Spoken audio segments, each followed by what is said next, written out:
Hello everyone, welcome back to online study zone. आज हम लेकर आए हैं 67वीं बीपीएससी के लिए सेट नंबर 5 और उम्मीद करता हूं कि इससे पहले कि आपने बाकी के सेट्स को ज़रूर देखा होगा। नहीं देखा है तो वीडियो के नीचे डिस्क्रिप्शन में आपको लिंक मिल जाएगी प्लेलिस्ट की, आप वहां से भी देख सकते हैं।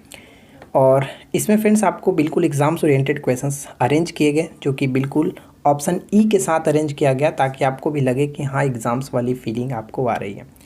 इस वीडियो को एंड तक देखिएगा और बताइएगा कमेंट्स करके कि आप 25 में से कितना स्कोर कर पाते हैं, ताकि मुझे पता चले कि आप लोग करंट अफेयर्स किस तरह से पढ़ रहे हैं। तो चलिए वीडियो को शुरू करते हैं।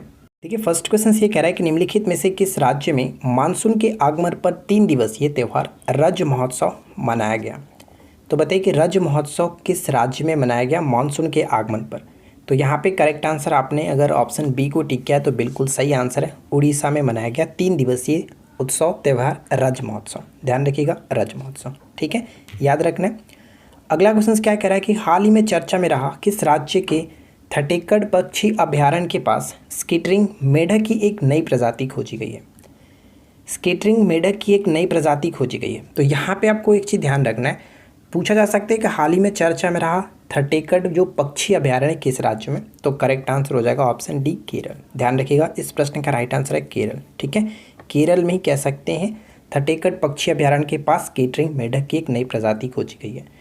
अब अगर छोटी सी जानकारी हम लोग केरल के संबंध में और लेना चाहें तो जैसे मैं आपको ऑलरेडी बता भी चुका हूँ कि केरल में पिंक प्रोटेक्शन प्रोजेक्ट को स्टार्ट किया गया महिलाओं की सुरक्षा है, तो ठीक है। पहला ड्रोन फॉरेंसिक अनुसंधान भी केरल में स्टार्ट किया गया, तो ये आपको याद रखना है। साथ साथ एक और थर्ड पॉइंट की बात करें तो जैसे बहुत ज़्यादा इंपॉर्टेंट है, हम कह सकते हैं कि SDG सूचकांक जो नीति आयोग के द्वारा जारी किया गया था, सस्टेनेबल डेवलपमेंट गोल SDG सूचकांक, इसमें केरल टॉप पे रहा है, ठीक है। केरल टॉप पे रहा था, ये आपको याद रखना है। साथ साथ एक और फोर्थ पॉइंट मैं आपको बता दूं कि कुथिरंग सुरंग हाल ही में चर्चा में रहा, वो भी आपका केरल से ही संबंध रखता है। तो जो भी एक्स्ट्रा पॉइंट आपको दिखे उसको भी याद रखने की कोशिश कीजिए। हाल ही में निम्नलिखित में से किस राज्य में डंगमारा जल विद्युत परियोजना का निर्माण किया जा रहा है, जिसकी जो परियोजना यानी कि इस परियोजना की जो क्षमता है कह सकते हैं 130.1 मेगावाट है। क्या होगा राइट आंसर? डंगमारा जल विद्युत परियोजना। तो right answer will be option D, Bihar. तो आने वाले PCS एग्जाम्स के लिए यानी BPSC एग्जाम्स के लिए मोस्ट इंपॉर्टेंट होगा, इसको याद रखिएगा, बिहार। अब अगर हम बात करें कि बिहार के किस जिले में स्थापित किया जा रहा है या फिर इसका जो उद्घाटन किया जाएगा किस राज्य में किया जाएगा, किस जिले में किया जाएगा, तो सुपौल जिले में, ये याद रखना है, ठीक है। सुपौल जिले में 14 जून 2021 को ये घोषणा की गई है, तो याद रखना है। आगे बढ़ते हैं और नेक्स्ट क्वेश्चन क्या है। अच्छा, बिहार के बारे में अगर हम बात कर ही रहे थे तो बिहार के संबंध में आपको और भी 2-3 पॉइंट्स बताए थे, क्या था उसके बारे में डिस्कस कर लेते हैं। वो 2-3 पॉइंट्स ये था कि एनीमिया मुक्त सूचकांक में 22वां स्थान मिला है बिहार को, ठीक है। एनीमिया मुक्त सूचकांक में 22वां स्थान मिला है। फर्स्ट रैंक आप मुझे कमेंट्स करके बताएंगे कि फर्स्ट रैंक पे कौन रहा, एनीमिया मुक्त सूचकांक 2020-21 में टॉप पे कौन रहा, नीचे कमेंट्स करके आपको बताना है। साथ ही साथ अगर हम जस्ट अभी ऊपर में देखा था कि SDG जो रैंकिंग था इसमें केरल टॉप पे था, तो लेकिन बिहार की बात करें तो बिहार इसमें लास्ट में था, बिहार इस रैंक में लास्ट स्थान पे था। चलिए अब बात करते हैं इस प्रश्न के बारे में। हाल ही में निम्नलिखित में से किस केंद्र शासित प्रदेश में पासा एक्ट चर्चा में रहा। पासा एक्ट यानी कि पासा का अगर हम यहाँ पे फुल फॉर्म की बात करें तो कह सकते हैं कि prevention of anti social activities act होता है। पूछा जा सकता है कि हाल ही में चर्चा में रहा पासा, तो इसका फुल फॉर्म क्या है, तो एक बार फिर से रिपीट कर देते हैं, prevention of anti social activities act होता है, तो याद रखिएगा। और इसके अंतर्गत हम बात करें तो इस एक्ट के तहत किसी भी व्यक्ति को गिरफ्तारी का खुलासा किए बिना 1 साल तक हिरासत में रखे जाने का प्रावधान था, जो कि हाल ही में चर्चा में था। तो राइट आंसर हो जाएगा option C, Lakshadweep. Right, option हम सी को टिक करेंगे, लक्षद्वीप करेक्ट आंसर हो जाता है। चलिए आगे बढ़ते हैं और नेक्स्ट क्वेश्चन ट्राई करते हैं। अगला प्रश्न ये कह रहा है कि महाबाहु ब्रह्मपुत्र परियोजना हाल ही में प्रधानमंत्री नरेंद्र मोदी द्वारा निम्नलिखित में से किस राज्य में शुरू की गई, जिसका उद्देश्य उत्तर पूर्व भारत में कनेक्टिविटी को बढ़ाना है। बताइए क्या है होगा यहाँ पे राइट आंसर। तो हम ऑप्शन ए को टिक करेंगे, असम में इसको शुरू किया गया, जिसका उद्देश्य क्या, उत्तर पूर्वी भारत में कनेक्टिविटी को बढ़ाना है। असम से संबंधित आपको बहुत सारी चीज़ें बताई गई है हमेशा, तो यहाँ पे हम 2 पॉइंट्स डिस्कस कर लेते हैं। जैसे अगर हम बात करें कि यहाँ की पहली महिला IAS अधिकारी थी, उनका नाम क्या है, एक बार सोच लीजिए। यहाँ की पहली महिला IAS अधिकारी थी जिनका हाल ही में निधन हो गया, पारुल देवी दास, ठीक है, पारुल देवी दास। और एक क्वेश्चन मैं आपको पूछता हूँ, आप मुझे कमेंट्स करके बताइएगा, समग्र शिक्षा अभियान का ब्रांड एम्बेसडर किसे बनाया गया। रिलेटेड है असम से ही, तो नीचे कमेंट्स करके बताइएगा कि समग्र शिक्षा अभियान का ब्रांड एम्बेसडर किसे बनाया गया है। चलिए नेक्स्ट क्वेश्चन देखिए। हाल ही में चर्चा में रहा रक्षिता क्या है? हाल ही में चर्चा में रहा रक्षिता क्या है? तो यहाँ पे कह सकते हैं ऑप्शन डी, यानी कि एक प्रकार का मोटर बाईसाइकिल है, मोटर बाईसाइकिल एम्बुलेंस है। तो यहाँ पे राइट आंसर ऑप्शन सी को टिक करेंगे। डीआरडीओ ने इसको विकसित किया और जो कि सीआरपीएफ को सौंपा है, इस वजह से ये चर्चा में था रक्षिता। ठीक है, मोटर बाइक एम्बुलेंस है। क्वेश्चन नंबर 7 देखिए, निम्नलिखित में से कौन सा मिलान सही है? तो यहाँ पे मैच कीजिए और बताइए कि कौन सा मिलान सही है। अगर आप करंट अफेयर्स को अच्छे तरीके से पढ़ रहे हैं ना, तो आपको बहुत ही ज़्यादा यहाँ पे मज़ा आने वाला है। यहाँ पे हम लोग बेस्ट क्वेश्चंस की प्रैक्टिस करते हैं, ताकि आपको भी लगे कि हाँ, आप लोग जो पढ़ रहे हो कितना आपको याद रहता है। प्रैक्टिस अगर क्वेश्चंस मिले तो आप किस तरह से इसको सॉल्व करेंगे। चलिए देखते हैं यहाँ पे अपने राइट आंसर क्या गेस किया। देखिए, अगर हम बात करें शाहीन फर्स्ट है, ये देखिए, ये शाहीन, गजनवी और बाबर, ये तीनों का तीनों परीक्षण जो कि पाकिस्तान ने किया है, आपको पता होगा। तो शाहीन फर्स्ट ए की बात करें तो सतह से सतह पर मार करने वाली बैलिस्टिक मिसाइल है, बिल्कुल सही है। गजनवी की बात करें तो गजनवी भी एक सतह से सतह पर मार करने वाली बैलिस्टिक मिसाइल ही है, इसमें भी कोई दिक्कत नहीं। बाबर की बात करें तो बाबर भी कह सकते हैं सतह से सतह पर ही मार करने वाली बैलिस्टिक मिसाइल है। तो ये पॉइंट यहाँ पे गलत हो जाता है। तो सिर्फ और सिर्फ हमें सही बताना था, तो कह सकते हैं 1 और 2 यहाँ पे सही होगा। ऑप्शन डी को टिक करेंगे, 1 और 2 सही है। ठीक है, चलिए नेक्स्ट क्वेश्चन क्या है। अगला पॉइंट है कि मार्च 2021 में भारत तथा बांग्लादेश के बीच मैत्री सेतु पुल का उद्घाटन किया गया। यह पुल किस नदी पर बनाया गया? मैत्री सेतु पुल का उद्घाटन हाल ही में किया गया। यह पुल किस नदी पर बनाया गया? तो राइट आंसर ऑप्शन ए, फेनी नदी पर बनाया गया, फेनी नदी। अब हमारा बात यहाँ पे बांग्लादेश की कर रहे हैं, तो एक क्वेश्चन जो कि हाल ही में बहुत ज़्यादा चर्चा में, वो मैं आपको बता दूं, एसडीजी। आज यार एसडीजी से बहुत सारा प्रश्न बन गया ना।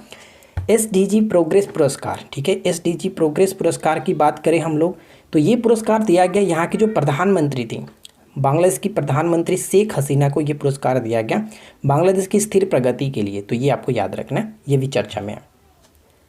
नेक्स्ट क्वेश्चन देखिए, हाल ही में इसरो ने किस देश के अमेजोनिया फर्स्ट सहित 18 अन्य उपग्रहों का प्रक्षेपण यान के जरिए, यानी कि किस प्रक्षेपण यान के जरिए अगर मैं बात करूं तो PCLV-C51 के जरिए, ठीक है, 51 के जरिए लॉन्च किया। तो आपको यहाँ पे ये बताने कि अमेजोनिया फर्स्ट जो है वो किस देश का कह सकते हैं कि उपग्रह है। तो राइट आंसर क्या होगा?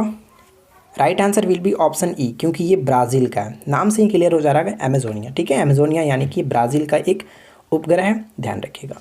महाराष्ट्र सरकार ने किस प्रसिद्ध गायिका को वर्ष 2020 का महाराष्ट्र भूषण पुरस्कार या फिर प्रदान करने की घोषणा की है? महाराष्ट्र भूषण पुरस्कार प्रदान करने की घोषणा की है किसे? तो राइट आंसर ऑप्शन सी, आशा भोसले। सी को टिक करेंगे, आशा भोसले। नेक्स्ट वन, देश की पहली पूरी तरह से विद्युतीकृत रेलवे जोन कौन सा बन गया? विद्युतीकृत रेलवे जोन कौन सा बन चुका है पूरी तरह से? Right answer will be option B, पश्चिमी मध्य रेलवे। ध्यान रखिएगा, पश्चिमी मध्य रेलवे आने वाले एग्जाम्स के लिए मोस्ट इंपॉर्टेंट होगा। पश्चिमी मध्य रेलवे पूरी तरह से रेलवे जोन बन चुका है, विद्युतीकरण। जम्मू कश्मीर में दुनिया का सबसे ऊंचा रेलवे पुल, आर्च ब्रिज या फिर इसको आर्क ब्रिज कह सकते हैं, का निर्माण किस नदी पर किया गया? जम्मू कश्मीर में दुनिया का सबसे ऊंचा रेलवे ब्रिज बनाया गया, आर्क ब्रिज। इसका निर्माण चिनाब नदी पर किया गया। ऑप्शन बी को टिक करेंगे, चिनाब नदी पर। अगला प्रश्न, हाल ही में लॉन्च की गई पुस्तक all time favourite for children किसके द्वारा लिखी गई है? All time favourite for children किसके द्वारा पुस्तक लिखी गई है? तो ये अपने आप में काफ़ी फेमस लेखक है, Ruskin Bond. Right, option B को टिक करेंगे, रस्किन बॉन्ड। आगे देखते हैं, नेक्स्ट वन क्या है, किस देश के राष्ट्रपति ने वर्ष 2030 तक दुनिया का सबसे बड़ा पवन ऊर्जा स्थापित करने की योजना मंजूरी दी है? मंजूरी प्रदान की है किस देश के राष्ट्रपति ने 2030 तक दुनिया का सबसे बड़ा पवन ऊर्जा संयंत्र? तो राइट आंसर ऑप्शन बी, दक्षिण कोरिया के राष्ट्रपति। ठीक है, ध्यान रखिएगा, ऑप्शन हम बी को टिक करेंगे। तो फ्रेंड्स, जो लोग बिहार से प्री के एग्ज़ाम्स की प्रिपरेशन कर रहे हैं और वो लोग अच्छे प्रैक्टिस सेट की तलाश कर रहे हैं, तो मैं आपको बता दूं कि आपका तलाश यहाँ पे ख़त्म हो सकता है। हमारे एप्लीकेशंस पे मात्र 99 रुपये में 15 ऑनलाइन मॉक टेस्ट प्रोवाइड कराया जा रहा है। साथ ही साथ आपको नोट्स भी दिए जाते हैं, करंट अफेयर्स की PDF दी जाती है, टॉपिक टेस्ट कराया जाता है और भी बहुत सारी चीज़ें आपको यहाँ पर मिल जाएगी। इसकी वैलिडिटी आपको 1 मंथ मिलती है, जिसमें 15 ऑनलाइन मॉक टेस्ट दे सकते हैं आप। तो आज ही ज्वाइन कीजिए और साथ साथ इसका वीडियो सोल्यूशन भी आपको मिलता है। हाल ही में रूस ने 18 देशों के 38 उपग्रहों को सफलतापूर्वक लॉन्च किया, जिसमें से एक चैलेंज फर्स्ट किस देश का बनाया गया पहला उपग्रह था? चैलेंज फर्स्ट किस देश का बनाया गया पहला उपग्रह था जिसको हाल ही में रूस ने लॉन्च किया? तो राइट आंसर हो जाएगा ऑप्शन डी, ट्यूनीशिया। ध्यान रखिएगा, ट्यूनीशिया। ट्यूनीशिया की राजधानी क्या होगी, ये भी पूछा जा सकता है। तो ट्यूनीशिया की राजधानी ट्यूनिस, ये याद रखना है, ट्यूनिस। ठीक है, आगे बढ़ते हैं। नेक्स्ट क्वेश्चन क्या कह रहा है, ला पेरोज नौसैनिक अभ्यास किस देश के द्वारा आयोजित अभ्यास है जिसमें भारत के साथ अमेरिका, जापान और ऑस्ट्रेलिया ने भाग लिया। तो यहाँ पे ध्यान दीजिएगा कि इसमें एक तरह से कह सकते हैं बहुपक्षीय अभ्यास है ला पेरोज। इसका आयोजन किया गया फ्रांस के द्वारा। ठीक है, फ्रांस के द्वारा आयोजन किया गया जिसमें भारत, अमेरिका, जापान और ऑस्ट्रेलिया ने भाग लिया। बहुत इंपॉर्टेंट है। इसका आयोजन कह सकते हैं अप्रैल 2021 में किया गया था पूर्वी हिंद महासागर में। और साथ ही साथ ये भी याद रखेगा कि इसमें किसने किसने भाग लिया, यानी कि हम ये, मेरा कहने का मतलब ये है कि भारत की तरफ से किस जहाज़ ने इसमें भाग लिया था। तो INS सतपुड़ा के साथ साथ INS किल्तान। ठीक है, INS सतपुड़ा के साथ साथ INS किल्तान। नेक्स्ट क्वेश्चन देखिए, तुलु भाषा को राज्य भाषा का दर्जा देने के लिए अभियान कहाँ से शुरू किया गया। तुलु भाषा को राज्य भाषा का दर्जा देने के लिए अभियान स्टार्ट किया गया कहाँ से।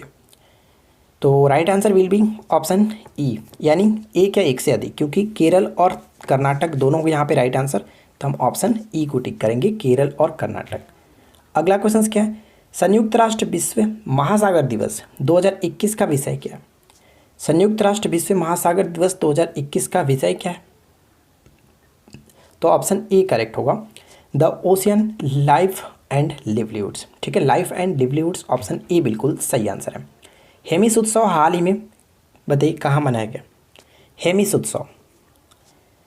तो right answer option A, Hemis उत्सव लद्दाख। राइट, लद्दाख बिल्कुल सही आंसर होगा।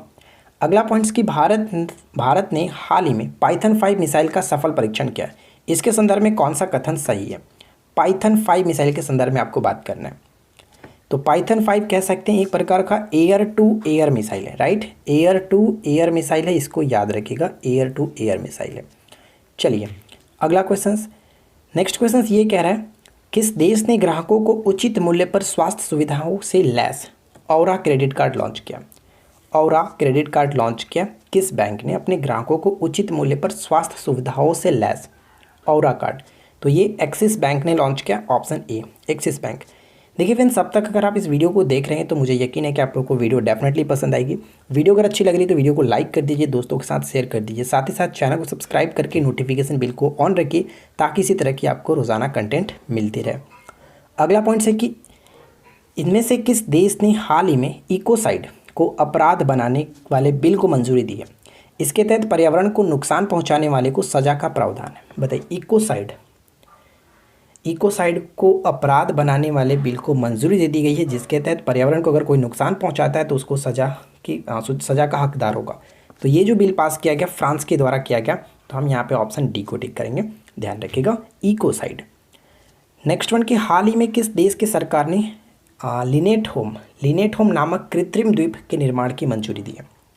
लिनेट होम नामक कृत्रिम द्वीप के निर्माण की मंजूरी दी है किस देश ने।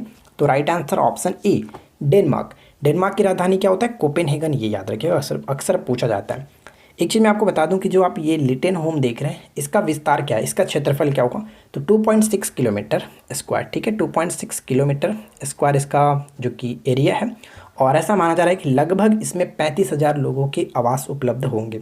ठीक है, इस कृत्रिम द्वीप पर। आगे बढ़ते हैं। नेक्स्ट क्वेश्चन है कि हाल ही में किस देश ने नौका मॉड्यूल को अंतरिक्ष यानी अंतर्राष्ट्रीय अंतरिक्ष स्टेशन में भेजा।